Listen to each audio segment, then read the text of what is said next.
Dr. Halperin.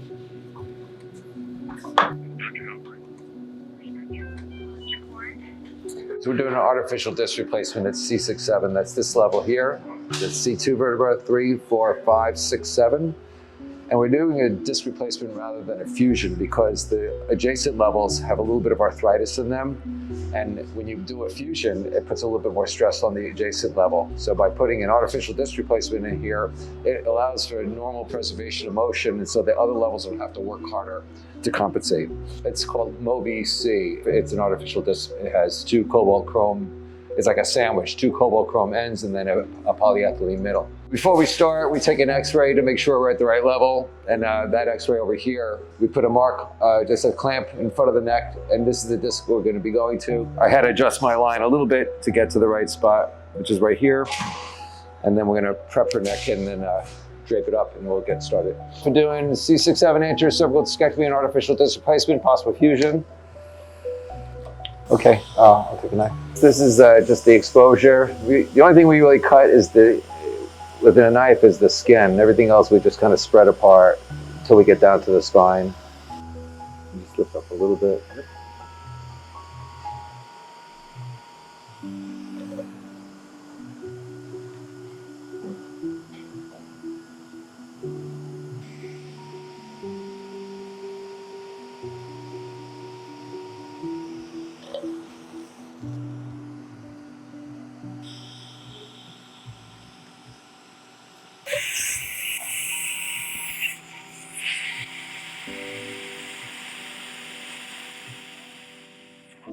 So we're on the spine now. The only thing we had to cut was the skin with instruments like this, just little like cotton Q-tips almost. They're called the strap muscles in the neck, and they just it's kind of like parting the curtains if you're walking onto a stage. We just kind of move them apart like I was dividing my fingers and just go in between them and then close it back together later. This is the disc, and I'm putting a mark on it. And then I'll take a snap, and just put this right on top of it. So we just get it here. Okay, and then we're going to take an X-ray, confirm we're at the right spot. And start with an AP. Just for a second, then we'll go to the lateral. Yep.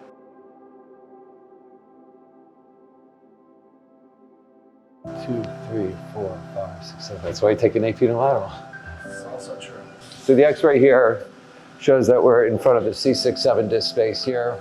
And that's the level we plan on operating, and we put a mark on the spine so when I take the clamp off, I'll still know it's the same level. Because you can get lost in the sea of vertebra here because there's nothing to tell you where you are.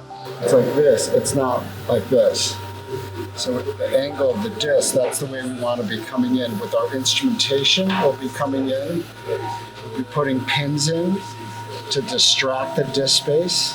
Okay. And then we'll remove the disc. We call that a discectomy. Yep.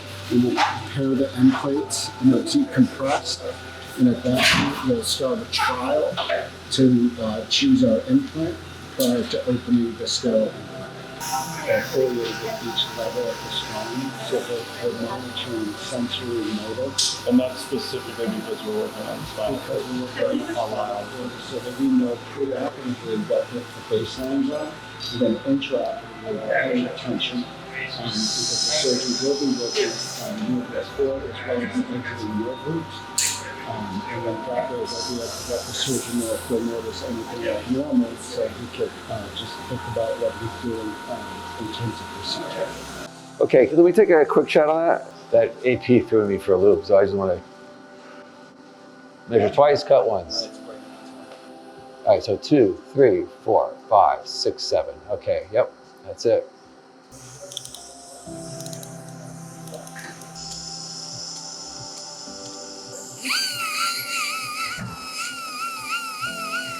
We're just flattening out the bottom of the bones so that the implant will fit properly. And also it gives us easier access into the spinal canal to get to the nerves.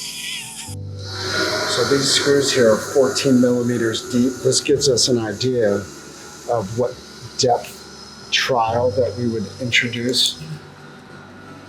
So we use these to tell us not only to distract the disc space, but also to give us an idea where we're leading for trialing.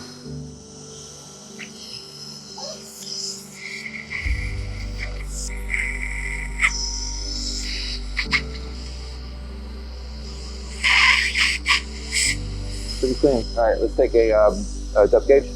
All right, so the disc is out, and now we're going to just measure the depth of the disc space, and then we'll put some trials in for the implant.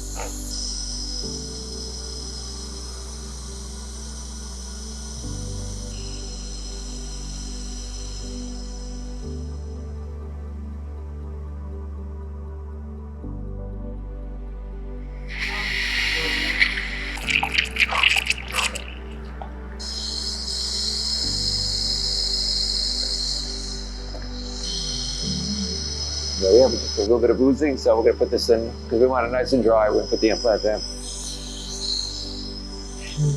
Okay, can we take a shot, a lateral? Smell it.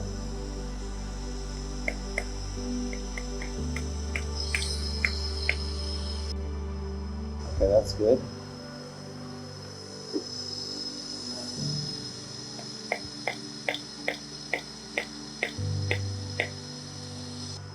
Good. All right. We're going to use that one. 15-17-5. Yep. We put the implant, this is a trial that we put into the disc space, so we want to have it line up with the back of the bone.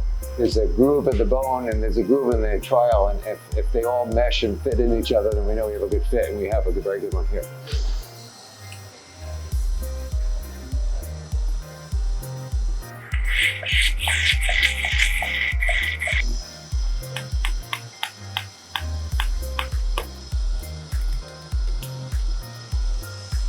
So this is the artificial disc in here, and it's fitting, you know, right in the flush in the center of the disc space. That's where we want it.